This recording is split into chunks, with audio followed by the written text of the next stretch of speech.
British farmers are outraged at the Labour government's latest move, an inheritance tax on farms that's forcing many to sell off their land just to pay the bill.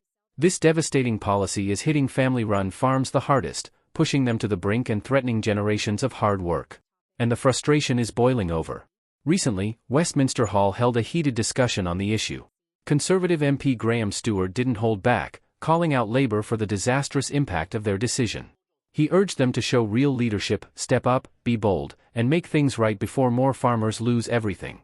This isn't just about taxes. It's about livelihoods, food security, and the very backbone of rural Britain. Will Labour listen before it's too late? Let us know what you think. Well, I do have a sense of déjà vu, because a month ago I stood here, the Minister sat there, and we hoped that the government would listen. Well, it didn't listen. I suppose, though, we should try to be optimistic, Dr. Murison. That time, apart from the Minister's aide, there wasn't a single Labour MP to be found in this debate. And here they are all today.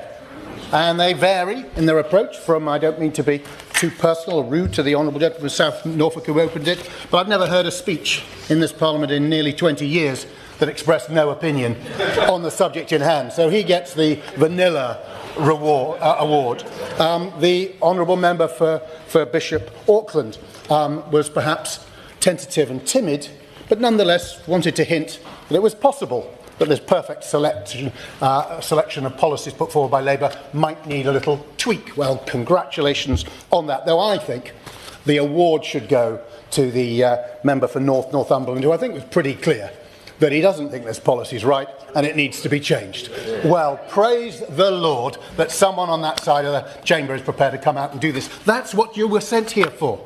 Not to do whatever the Prime Minister tells you to. So, as I referred to earlier, when the 2012 budget and it wanted to bring in the caravan tax, it was going to devastate the industry in East Yorkshire, which happens to be based there, and down my coast, because that's where they're deployed. We stood against it and we opposed it. And I am delighted to see that the Honourable Gentleman is going to stand up and find that inner rebel inside his heart. There's absolutely nothing to it about what I'm telling the Honourable Gentleman when I say that farmers in my community have been massively let down by the previous government. Nothing timid at all about that. I don't know why the Honourable Lady keeps saying this. We haven't voted on this policy yet, but there was a vote. It was a vote against a motion that was put forward by the opposite side, and it was a cynical motion that was designed to make us want to vote against it because it was so ridiculous. I'm afraid he's sort of shrunk inside his outer shell, and the farmers in his constituency will have heard that. But it is possible to challenge your government. And I would say to my whips then, the best service you can do the government is to stop it doing something stupid and harmful and alienating of voters. And I would hope that members opposite could see that, because we can't change this. People outside say to me, can we get this changed? Well, it's actually up to Labour MPs. No. They have the majority. And part of a democracy, it's not about having a majority, you can do what you like. A democracy is listening. A democracy is, in fact, doing what the now Prime Minister told the NFU. He said, you deserve a government that listens, that heeds early warnings. Well, there's one or two about. Listen, change. And if the government changes, 4 years on, no one will remember the U-turn. Whatever the civil servants tell you, they're always very keen you stick with the policy. If it's wrong, stop doing it. And this is wrong. And perhaps in the minute and 20 seconds I have left, Dr. Murison, I just say, why is it so wrong? And we've touched on the various elements, but I'm not sure we've pulled it all together. We have a really peculiar group of business people in this country. They're called farmers. They take a return on capital, so the millions they have invested in this thing, they take a return on that, typically less than 1%.